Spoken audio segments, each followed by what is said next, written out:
All right, ready to dive deep into the world of cranes. Let's do it. We've got excerpts from An Introduction to Crane Market Analysis. Written by Kizzi Nkwocha, former editor of Hoist magazine. This seems like more than just like a casual read, though, right? Oh, yeah.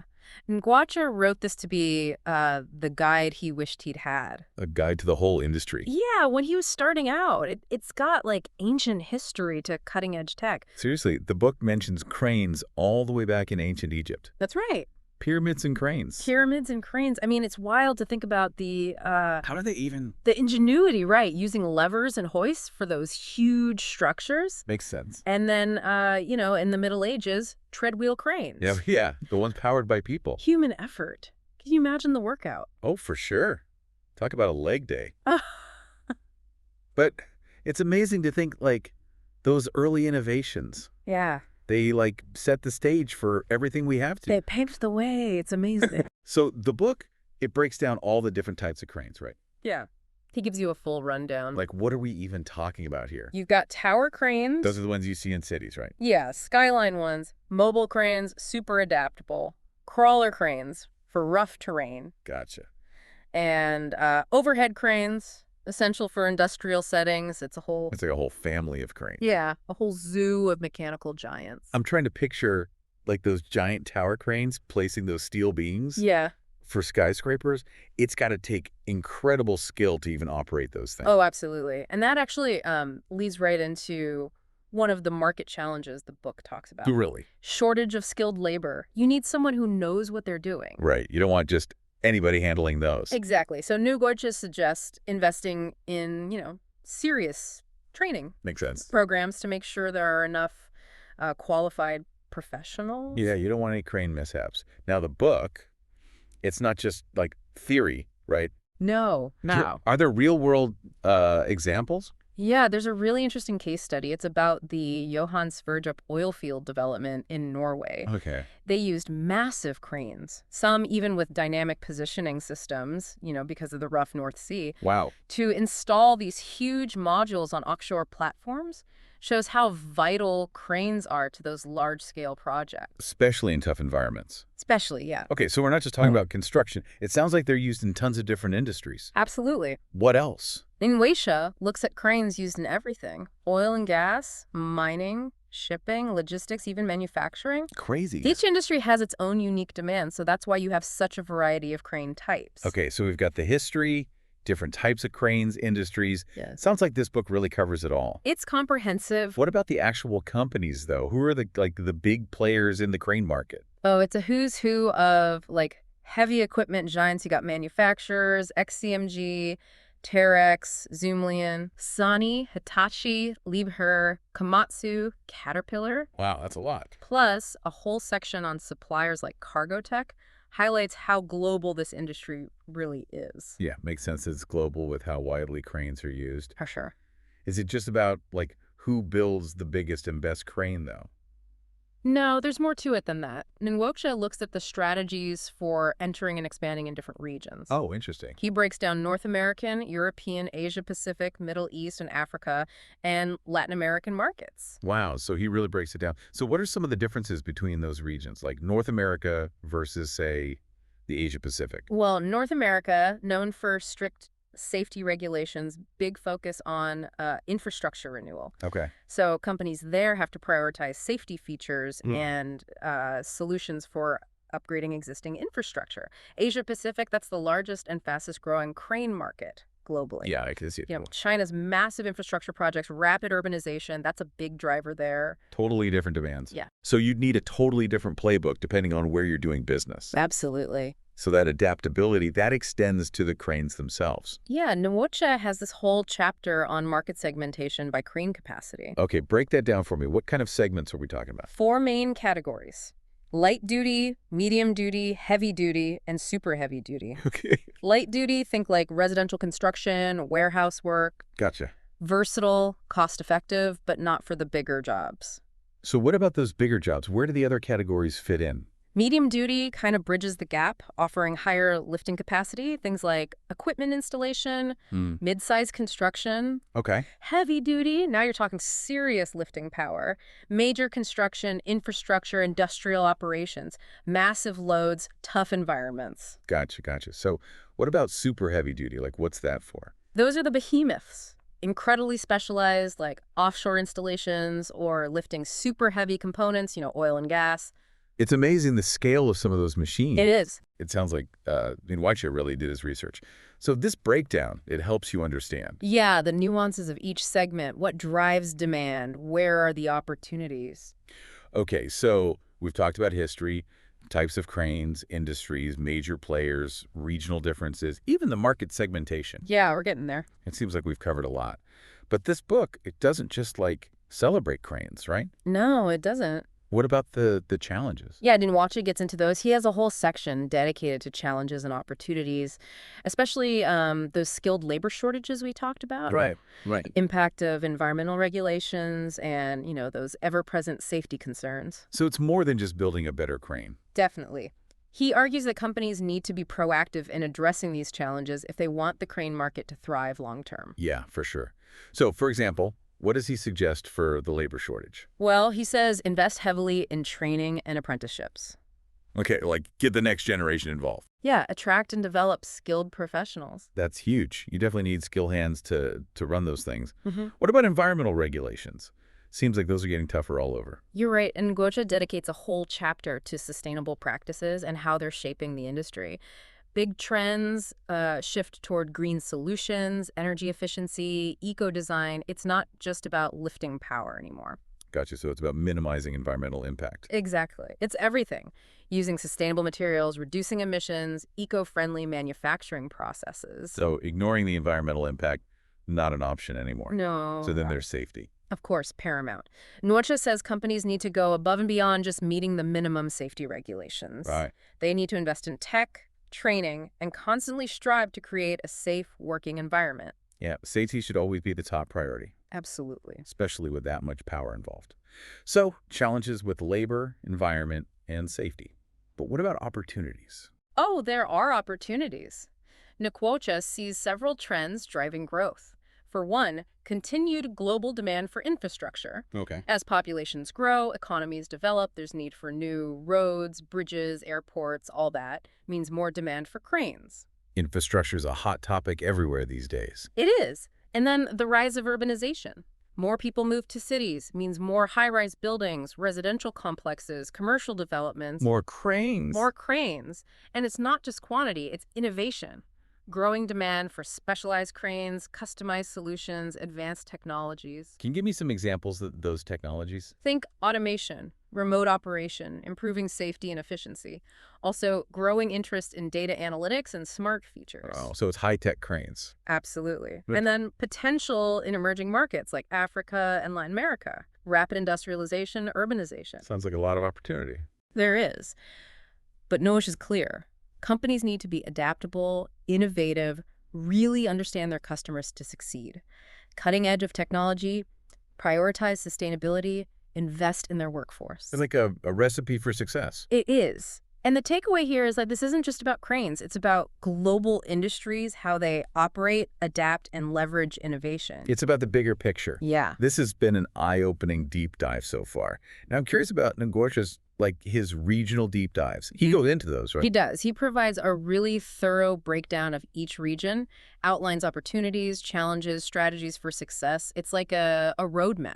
Okay, so let's start with North America. What are the key things to know about that market? Well, he really emphasizes understanding and complying with safety regulations. Yeah. Companies need to not just meet, but exceed those standards. It's that important. And then tailoring products and services to that specific market. So you can't just, show up with what you've got. No. Adaptation and localization are key. Also, building a strong local presence through partnerships, distribution, service centers. It's about building trust with customers. Yeah, that makes sense. Also recommends getting involved in industry events, associations, and he says exceptional after-sales support is huge. So it's like regulatory compliance, product adaptation, local presence, engaging with the industry, and customer service. Exactly. That's the North American market. All right, what about Europe? What are the key things there? Europe, big focus on quality, safety, and sustainability. Companies need to hit those high standards. Nkwocha suggests highlighting energy efficiency, safety systems, and designs that minimize environmental impact. So European customers are like really paying attention to those things. They are. They're very focused on safety, given the region's regulations. Gotcha. And the market is quite diverse. You've got varying regulations and preferences across different countries. So you can't just have a one-size-fits-all approach there either. You can't. Thorough market research is key. Makes sense. He also emphasizes, again, building a strong local presence, partnerships, distribution networks, service centers, and of course, excellent after-sales support. So same thing. You got to Oh, build okay. that trust. It's crucial. Okay, so North America and Europe. Now let's go to Asia Pacific.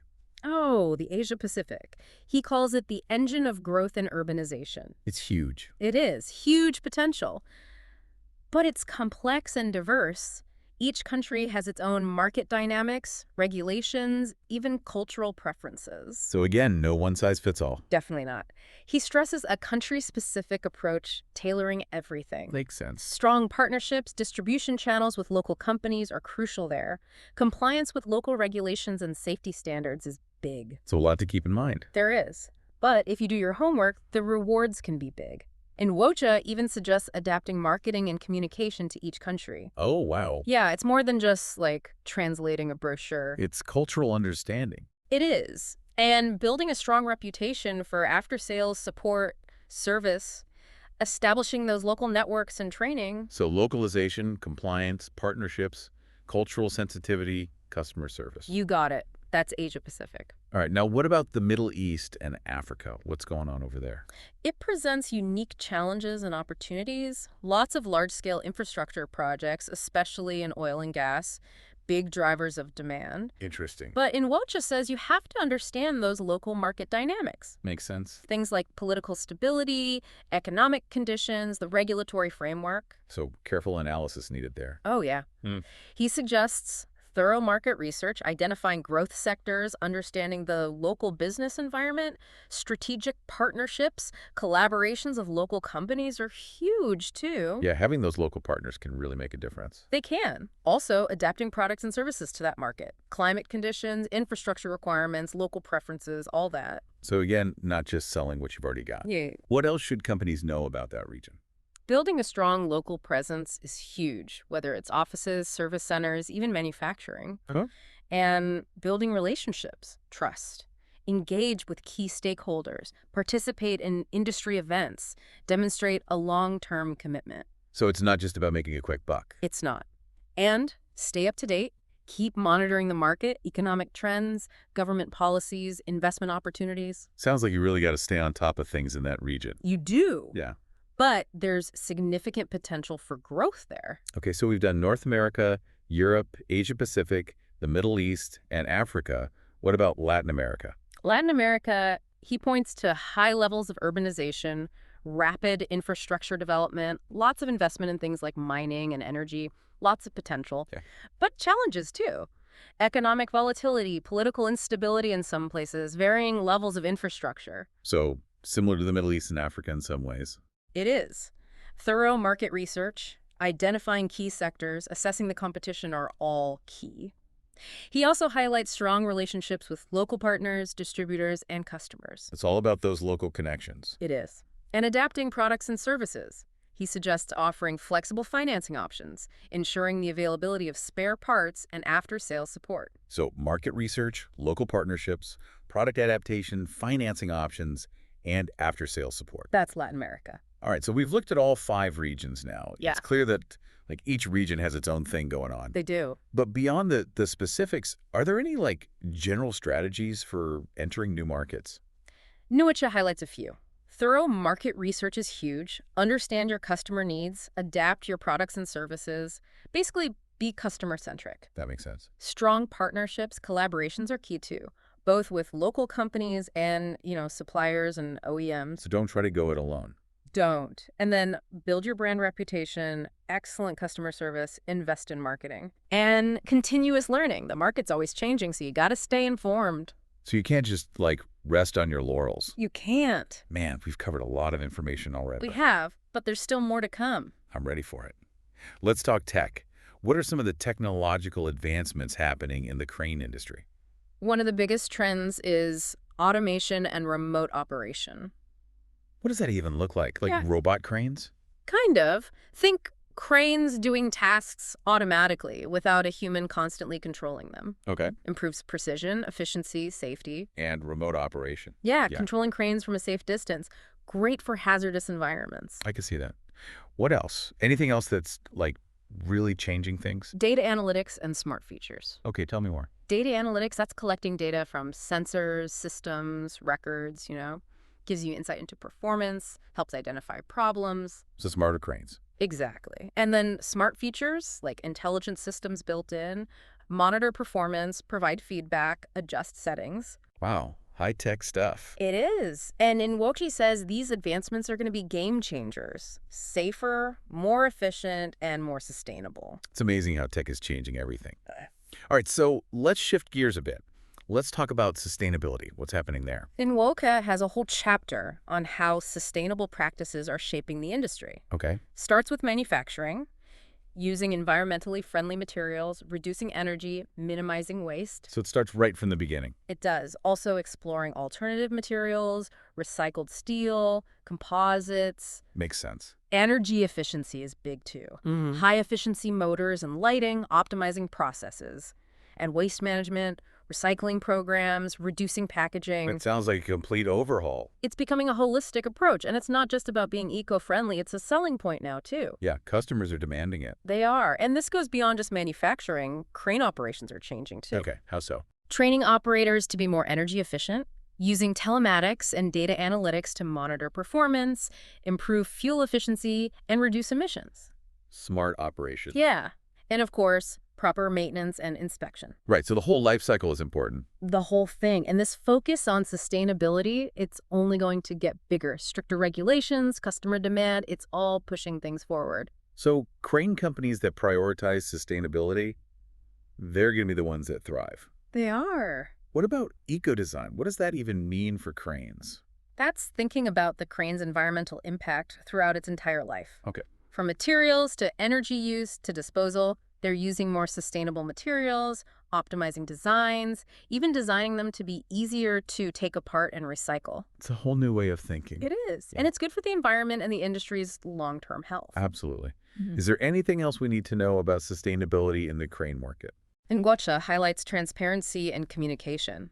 Companies need to be open about their efforts, sharing progress and challenges. So like walk the walk and talk the talk. Yeah. Builds trust, credibility, and encourages others to follow suit. Makes sense. Man, we've covered a lot today. History, tech, global trends, sustainability. It's a lot to take in. It is. But there's this one other thing in Nkwocha's book that I love. What's up? He has this section called Words and Phrases You Should Know.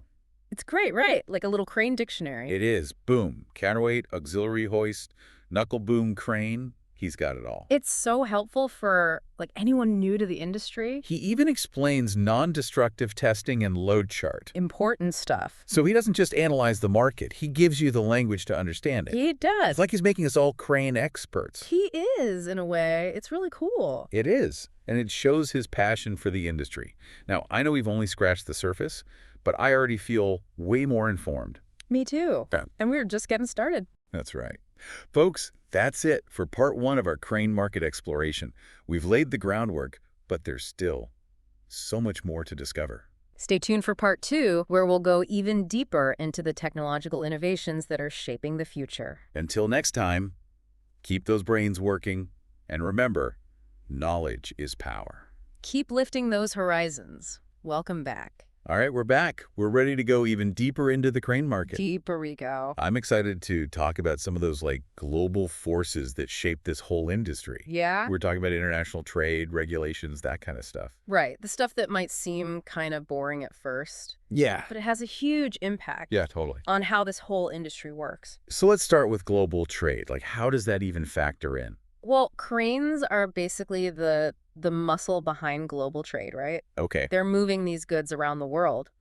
And as global trade increases, so does the demand for cranes. More goods being shipped, that means more ports need cranes, more construction projects Right. to handle all those materials and so on. So it's like cranes are the unsung heroes of globalization. I like that. They are. The book even mentions that the Asia-Pacific region, especially China, has seen massive growth in their market. Oh, yeah. And that's largely because of their huge export industry and all those infrastructure investments. Makes sense. Right. Yeah, it connects back to what we talked about earlier about that being the largest and fastest growing market. Exactly. But it's not just about, like, the volume of trade, right? No, not at all. The book mentions that the types of goods being traded also influence what kinds of cranes are needed. Right, because different goods require different types of cranes, different handling equipment. Yeah, that makes sense. So, for example, if a country is exporting a lot of heavy machinery, they're going to need those cranes that can lift those massive loads. Yeah. If they're importing lots of those containerized goods, they'll need specialized container cranes Right. that can move those things quickly and efficiently. So the nature of a country's trade really shapes what kind of cranes they need. Yeah. All right, so let's talk about regulations then. How do those impact the crane market? International regulations, they affect things in a few ways. First, you've got safety regulations. Yeah, sure. You've got these international organizations like the ISO. Right. They set safety standards for, the design, manufacturing, operation. Right. You don't want cranes malfunctioning, especially when they're lifting so much. No, not at all. Makes sense. And then you've got environmental regulations. Right. We've talked about sustainability Yeah, and those global efforts. exactly. So you've got these international agreements, regulations, all aimed at reducing those emissions, promoting those eco-friendly practices. So crane companies can't just focus on, like, lifting power and efficiency. Yeah. They have to think about their environmental impact as well. They do, meeting those emission standards, Mhm. looking into alternative fuels, all that. And these regulations aren't just, like, country-specific. No, they're international. International, yeah. Which can be a challenge for those companies operating globally. Yeah, I can see that. It's like this complex web of regulations that can vary from country to country. So there's no one-size-fits-all approach No. when it comes to compliance. You got to stay informed, adapt your products and practices, Yeah. make sure you have all the right certifications. Sounds like a lot to keep track of. It is, but it's crucial if you want to compete on that global scale. Okay, so global trade, international regulations. Mm-hmm. It sounds like both opportunities and challenges for these companies. They are. They're making things more complex, but they're also pushing the industry towards, like, better standards Oh, of yeah. safety and sustainability and all of that. Absolutely. Right, so let's shift gears and talk about the future. Yeah, the future. What does Nkwocha predict for the crane market? He's pretty optimistic, actually. Okay. Sees a lot of potential for growth and innovation. That's good news. It is. There are several factors driving that optimism. Okay, like what? First, the continued global demand for infrastructure. Right, that makes sense. As populations grow, economies develop, need for new roads, bridges, airports, all that stuff, Yeah. it's only going to increase, which means more demand for cranes. Infrastructure, it's like the hot topic everywhere these days. It is governments around the world investing heavily Yeah. to stimulate growth, improve quality of life, all that. Okay, so this global trend towards infrastructure development, it's creating a lot of opportunities for the crane industry. Yeah, and it's not just about the quantity. Right. It's about innovation, too. I'm curious about that. Yeah. What does that look like in practice? We'll see more cranes with those advanced safety features, Oh. like anti-collision systems, stability control, all that. Makes sense. More emphasis on energy efficiency, electric hybrid cranes, Okay. and more cranes equipped with those smart features. So the cranes of the future, they're going to be smarter, safer, more eco-friendly.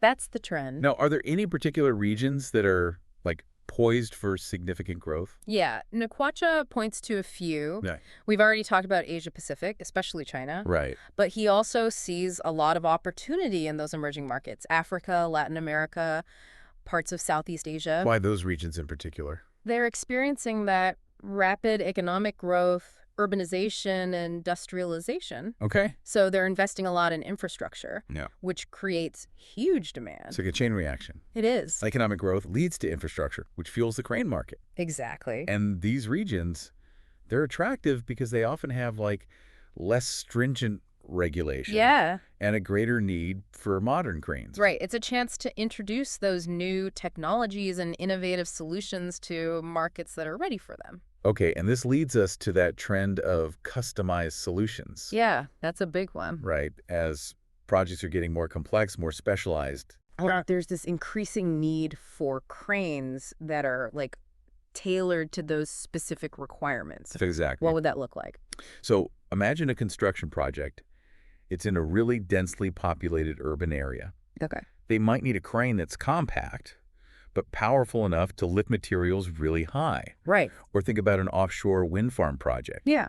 They need those cranes designed to operate in those harsh marine environments, handle those massive wind turbine components. So it's not a one-size-fits-all approach anymore. Well, It's about really understanding the unique task and environment. it is. And this trend, it's creating opportunities for those manufacturers to work more closely with their customers. Oh, interesting. Understand their needs, develop those innovative solutions. It's becoming more of a partnership Yeah. than just a transaction. Exactly. And that benefits both sides. Okay, so increasing demand for infrastructure, growth in emerging markets, the shift toward customized solutions. Anything else shaping the future of the crane market? Yeah, Nkwocha talks about the importance of digitalization. Digitalization, how does that apply to cranes? It's about integrating those digital technologies, telematics, data analytics, the Internet of Things, Right. into those crane operations. Right. Allows for things like real-time monitoring, remote control, predictive maintenance, that data-driven decision-making. So smarter, more connected cranes. That's it. And that's already happening, right? Oh, yeah, improving safety, efficiency, sustainability, all leading to profitability. So it seems like the future of the crane market is exciting, full of possibilities, but there are challenges. Always challenges. And Nkwocha talks about that too, right? Yeah, companies need to be adaptable, innovative, customer-focused to succeed. Makes sense. Embrace technology, prioritize sustainability, invest in their workforce, open to those collaborations. Like a lot. It is, but it's rewarding. It is. The crane market, it's really this microcosm of the global economy, Yeah. reflecting those trends in infrastructure, urbanization, tech, sustainability. By understanding this one market, you can really get a sense of what's happening in the world. You can. Okay, I want to touch on one more thing from Nkwocha's book. That section, words and phrases you should know. Oh, yeah, the glossary. The glossary. It's like a little crash course in crane vocabulary. It's fantastic. He goes from the basics, like boom, counterweight, Yeah, to those more complex terms. Auxiliary hoist, knuckle boom crane. it's a great resource. It is. Even non-destructive testing, load chart. He explains it all. Important concepts. So he's not just analyzing the market, he's giving you the tools to understand it, He is. making us crane experts. In a way. All right, before we move on to the final part of our deep dive, I'm just curious, what stood out to you most so far? I think just the sheer scale and complexity of this industry, Yeah. it's connected to so many different aspects of the global economy. It really is. It's incredible how much we rely on cranes. Yeah, we don't even think about it. No, they're the unsung heroes. And what about the future? Are you optimistic? I think we're at the beginning of a really exciting era. Okay. The industry's changing, embracing technology, sustainability, adapting. It's good to hear that. It is, but there are those challenges too. Right. Skilled labor shortages, environmental regulations, all that. Yeah, they'll have to overcome those. They will, and I think, with that ingenuity, collaboration, a commitment to doing things the right way, I think the crane market, it's going to be okay. All right, so you ready to get to that final part of our deep dive? I am. Let's do it. All right, folks, stay tuned for part 3, where we'll wrap up our exploration and leave you with some things to think about. Some food for thought. Okay. We're back for the final part of our crane market deep dive. The final ascent. We've talked about the past, the present, the future of this industry. Yeah, covered a lot of ground. But Nkwocha highlights one more thing, and it's something that's, often overlooked, but so important. Okay, what's that? Crane maintenance and inspection. Oh, right. Yeah. Easy to forget about the basics. It is when you're thinking about all this, high-tech stuff and global trends. Right. But it's none of it matters if the cranes themselves aren't, taken care of. Totally. It's like having a fancy sports car, right? Yeah. Doesn't matter how powerful it is if you don't do the basic maintenance. Exactly.